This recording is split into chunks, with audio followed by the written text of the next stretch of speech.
عظیم السلام علیکم ورحمۃ اللہ وبرکاتہ۔ سیدھی بات کی روبرو پروگرام میں آپ کا استقبال ہے۔ جیسا کہ آپ جانتے ہیں کہ جو ہے مولانا اس وقت میرے ساتھ میں ہیں، اور تعارف کی مجھے جہاں تک ضرورت نہیں ہے، تعارف چاہیے تو میرے پرانے والی مولانا کے ساتھ جتنے بھی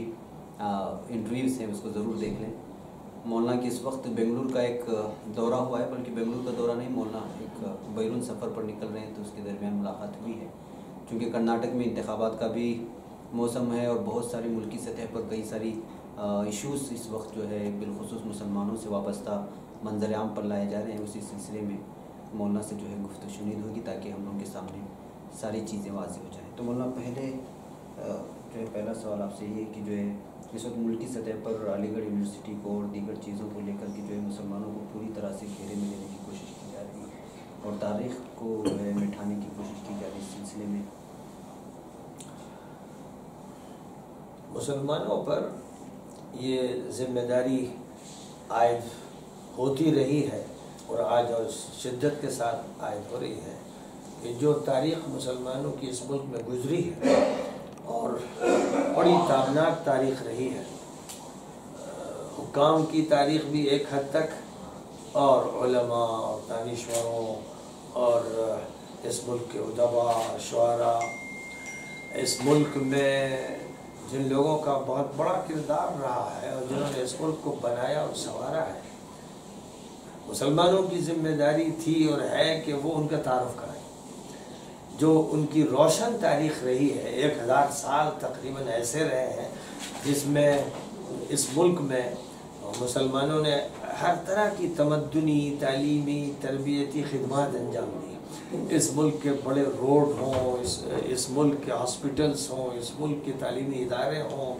اس ملک میں ہندو مسلم بھائی چارہ ہو، اس ملک میں سماجی اور اخلاقی قدریں ہوں، ان میں سب سے بڑا رول مسلمانوں کا رہا ہے۔ بلکہ یہ کہا جا سکتا ہے کہ اس ملک کا جو ایک غیر اخلاقی نظام تھا، طبقاتی نظام تھا، ظالمانہ نظام تھا، اس کی بڑے پیمانے پر مسلمانوں کے ذریعے اصلاح ہوئی۔ مسلمانوں نے جو یہاں توحید کا پیغام دیا، مساوات کا سبق سکھایا، مواسات اور غمخواری کے طریقے بتائے، جس طرح مسلمانوں نے خدمت خلق کے مختلف طریقے اختیار کیے، ان کا اگر صحیح تعارف ہوتا تو ذہن دوسرا ہوتا۔ لیکن ایک طویل عرصہ ایسا گزرا، بالخصوص انگریزوں کا وہ دور جس میں ڈیوائڈ اینڈ رول کی پالیسی انہوں نے اختیار کی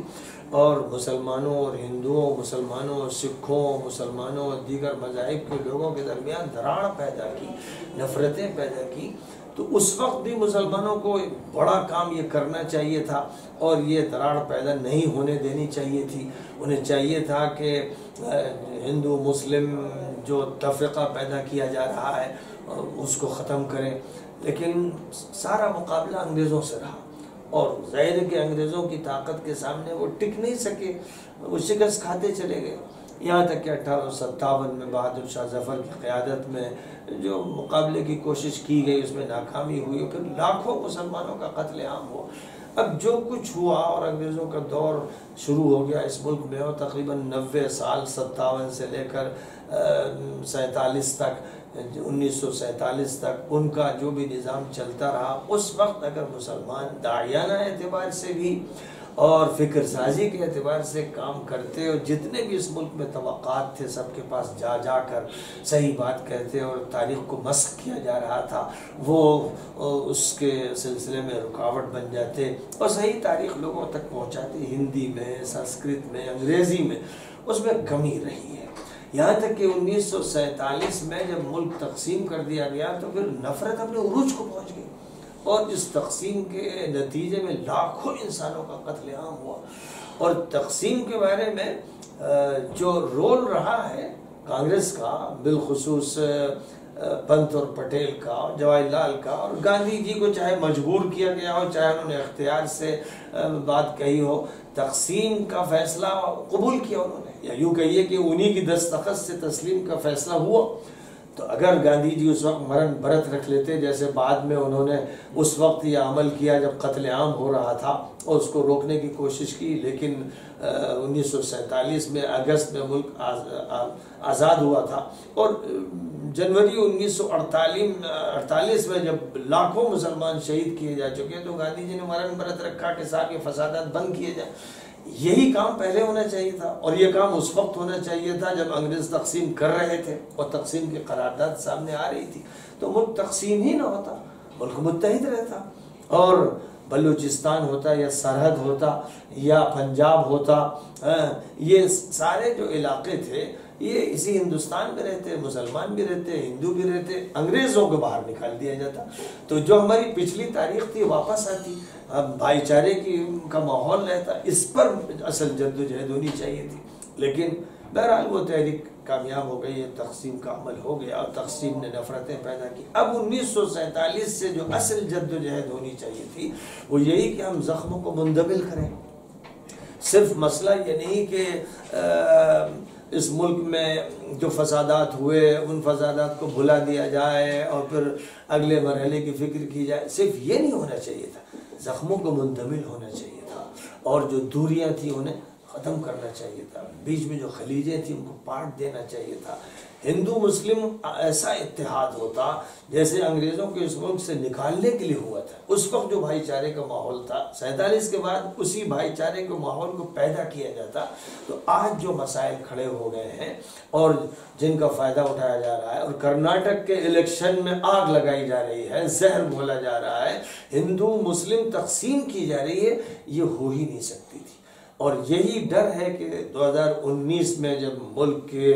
کی پارلیمنٹ کے الیکشن ہوں گے تو یہ فضا اور گرمائی جائے گی، اگر خدا نہ خواستہ جو لوگ یہ کام کر رہے ہیں اور اس الیکشن میں کر رہے ہیں، کرناٹک میں جو الیکشن ہونے جا رہے ہیں ان کی فضا بنا رہے ہیں، اگر انہیں کامیابی مل جاتی ہے تو پھر اس کا مطلب یہ ہے کہ 2019 کا الیکشن پھر اسی بنیاد پہ لڑا جائے گا،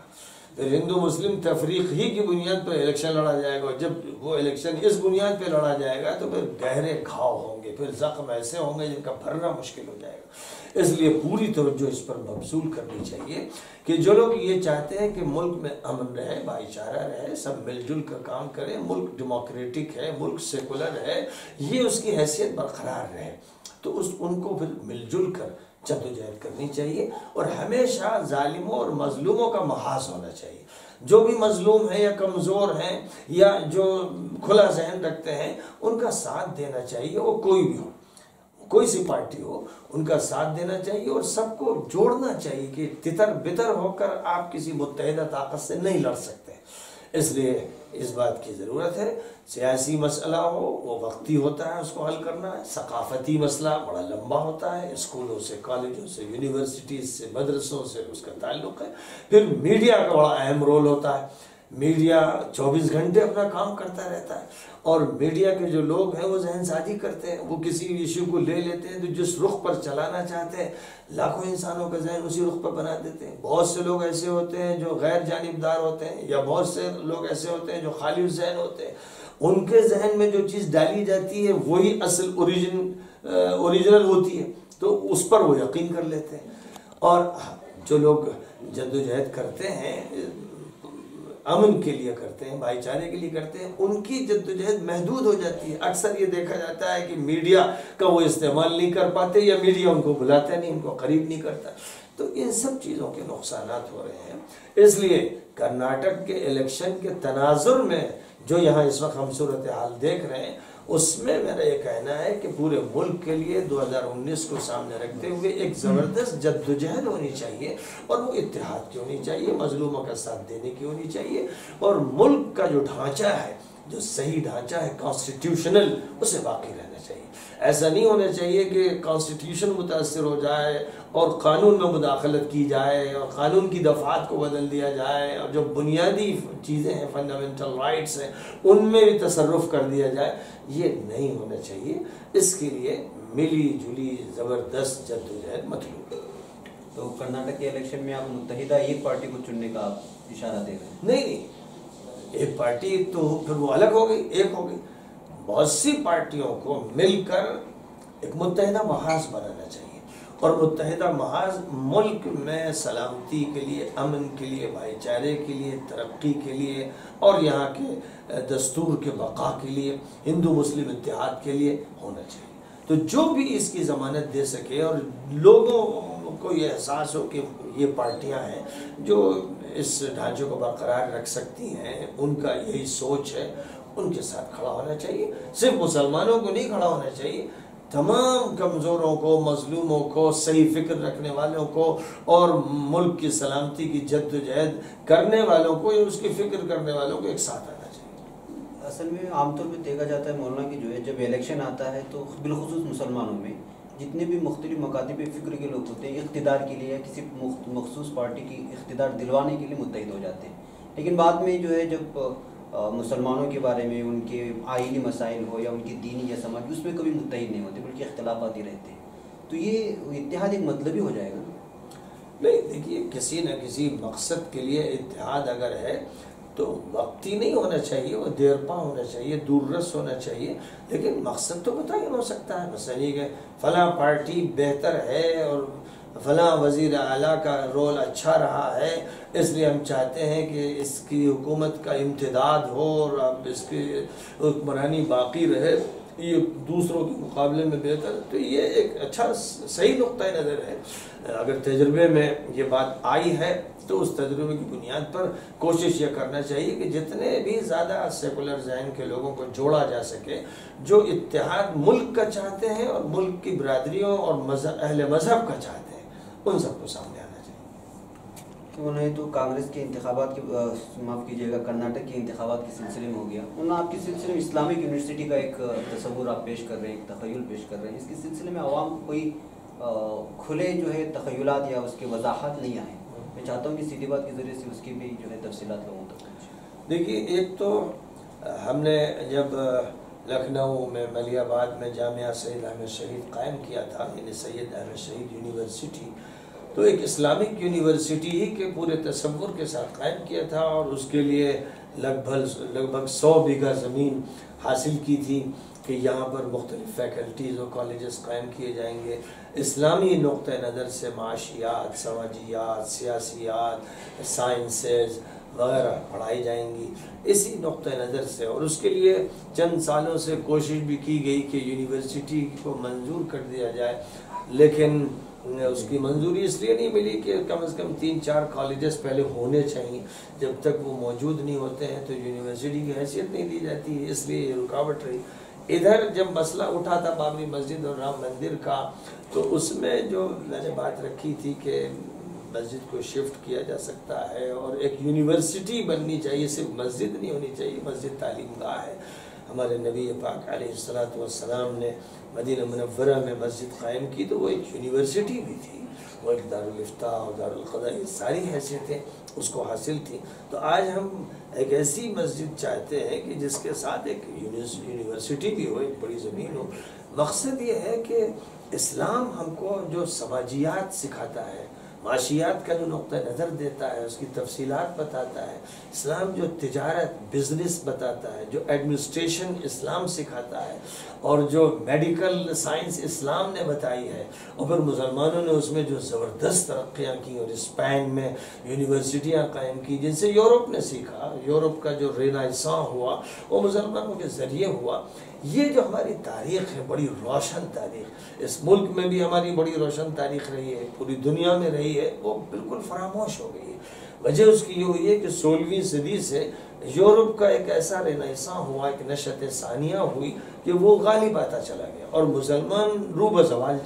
ہوتے چلے گئے۔ تو یہ جو دور ہے 17ویں صدی کا، 18ویں صدی کا، پھر 19ویں صدی کا، مسلمانوں کے زوال کرا کہ مسلمانوں نے جدید ٹیکنالوجی کو اختیار نہیں کیا، جدید سائنسز پر جیسی توجہ ہونی چاہیے تھی وہ نہیں ہوئی، اور اسلامائزیشن آف نالجز اور سائنسز کا عمل نہیں ہوا کہ ایک طرف آپ لادینی تعلیم حاصل کر رہے ہیں اور اسلام کے نام پر آپ پرانے دور کی صرف چیزیں پڑھتے ہیں یا اپنے شرعی مسائل، فقہی مسائل پڑھ لیتے ہیں۔ یہ ایک بہت بڑی غلطی کی گئی۔ اسلام جو نظریہ دیتا ہے وہ تمام علوم سے متعلق ہے۔ علم اور علم میں اسلام تفریق نہیں کرتا ہے، علم تو حقیقت کی دریافت کا نام ہے۔ لہذا حقیقت چاہے جسم سے متعلق ہو، چاہے ذہن سے، چاہے سائیکلوجی سے متعلق ہو، چاہے سائنس سے متعلق ہو، اس کی دریافت مطلوب ہے۔ اور یہ پوری کائنات اللہ کی بنائی ہوئی ہے۔ جب اللہ نے ہر چیز بنائی ہے تو چاہے فزکس ہو، چاہے کیمسٹری ہو، چاہے باٹنی ہو، چاہے زولاجی ہو، چاہے اسٹرونومی ہو، جتنے بھی دائرے ہیں سب اللہ کی مخلوقات سے متعلق۔ اور علم اللہ نے دیا، آدم علیہ السلام کو اللہ نے پیدا کیا اور تمام علوم عطا کیے، انہی کی اولاد یورپ میں بھی ہے، امریکہ میں بھی، آسٹریلیا میں بھی، ایشیا میں بھی، تو وہ سب کے سب آدم کی اولاد ہیں اور سب تک علم منتقل ہوا۔ کوئی کسی میں فائق ہو گیا، کوئی کسی علم میں فائق ہو گیا۔ ضرورت اس بات کی ہے کہ مسلمان وہ سارے علم حاصل کریں جن سے ان کی ترقی ہو سکتی ہے۔ تو ایک اسلامک یونیورسٹی کا ایک تو تصور اس نقطۂ نظر سے، دوسرے میں نے جو اس تناظر میں یہ بات کہی تمام ٹی وی چینل پر کہ ہم ایک اسلامی مسجد اور ایک اسلامک یونیورسٹی چاہتے ہیں، اس میں یہ بھی میں نے بات واضح کی کہ ایک ایسی یونیورسٹی جس میں ہم تمام اہل مذاہب کے سامنے اسلام کا تعارف کرائیں، ہم سمجھائیں ہندوؤں کو، بدھوں کو، سکھوں کو، یہودیوں کو، عیسائیوں کو کہ اصل اسلام کیا ہے، ہم قرآن سے متعارف کرائیں، ہم لوگوں تک عربی زبان پہنچائیں، ہم نبی کی تعلیمات لوگوں کو بتائیں، ہم اسلامی فقہ، اسلامی شریعت، اسلامی قانون کی تفصیلات بتائیں۔ آج جو ہنگامے چھڑے ہوئے ہیں شادی کے مسئلے پر، طلاق کے مسئلے پر اور دیگر مسئلوں پر، یہ غلط فہمیوں کے نتیجے میں۔ اگر اسلام کی صحیح ترجمانی ہوتی تو اسلام ایک نیچرل وے آف لائف ہے، ایک انسان کی فطرت کے مطابق ہے،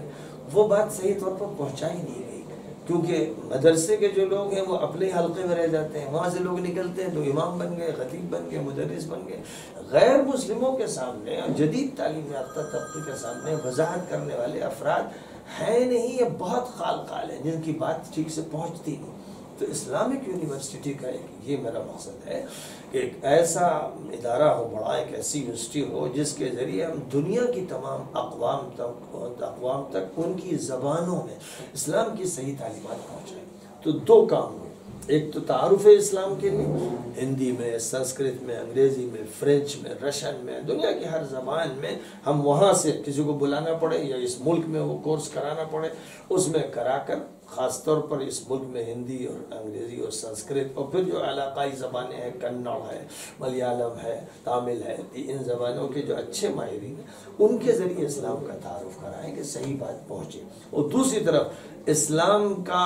کالج آف کامرس ہے، کالج آف بزنس ہے، کالج آف سائنسز ہے، کالج آف میڈیکل سائنس، یہ ہمارے پاس ہونا چاہیے اسلامی نقطۂ نظر سے، جہاں پر تعلیم دی جائے اور جہاں مدرسوں کے فارغین کو بھی موقع دیا جائے۔ آج کل برج کورس کے ذریعے سے مثلا علی گڑھ مسلم یونیورسٹی میں مدارس کے فارغین کو موقع دیا جا رہا ہے، لیکن وہاں بہت سی شکایتیں ہو رہی ہیں کہ جن صاحب کو